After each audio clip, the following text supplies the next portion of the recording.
Gikonpirmar sa Department of Health Region 7 ang pagsaka og 95% sa kaso sa dengue sa unang 5 ka buwan sa 2024. Gawa sa maong sakit, gibantayan sab sa maong ahensya mga kaso sa wild diseases, waterborne ug influenza-like illness, apil na sab ang leptospirosis, ilabi na sa pagsugod sa ting-uwan.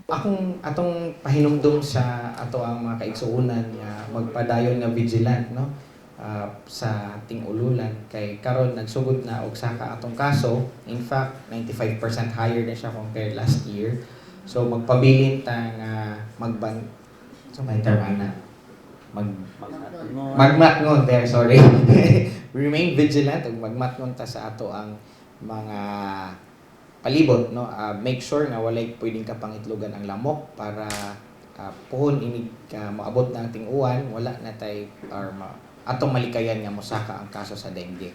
Gitumbok ni Dr. Ronald Boscato, Medical Officer sa DOH Central Visayas, nga ang pagsaka sa maong mga kaso tungod sa kausaban sa atong klima sa nasod.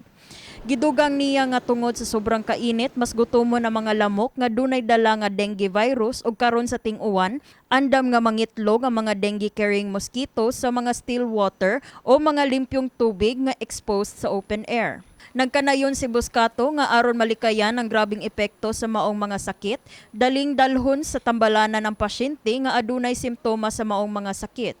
So during summer months manggod, sir, mo ang metabolism sa lamok mo paspas, so sige silang gutomon. Sige silang kaon, sige po silang pangitlog. Is ang pinaka common nga problem manggod is kulang og supply sa tubig.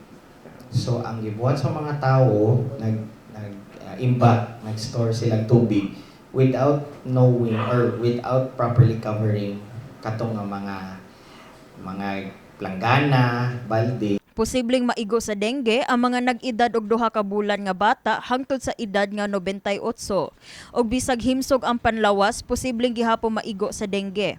Ning ting-uwan angay sab nga magmatngon sa leptospirosis nga nagikan sa bakterya nga Leptospira kung ang individual ma-expose sa tubig o lapok nga contaminated sa ihi sa infected nga hayop. I would like to also emphasize that na bisag kinsa pwede magka-dengue, no?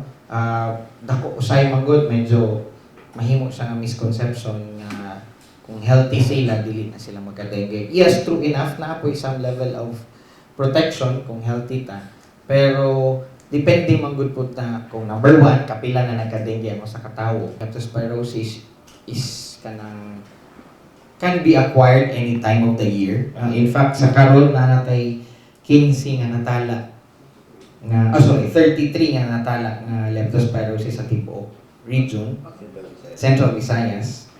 Pero upat pa lang ang ato ang deaths sa leptospirosis. Mipahinumdum si Boscato nga dapat nga proactive ang government ug rural health unit sa potensyal nga pagsaka sa wild diseases karong panahona. Kini si Eliza May Piñaranda alang sa My TV, Cebu.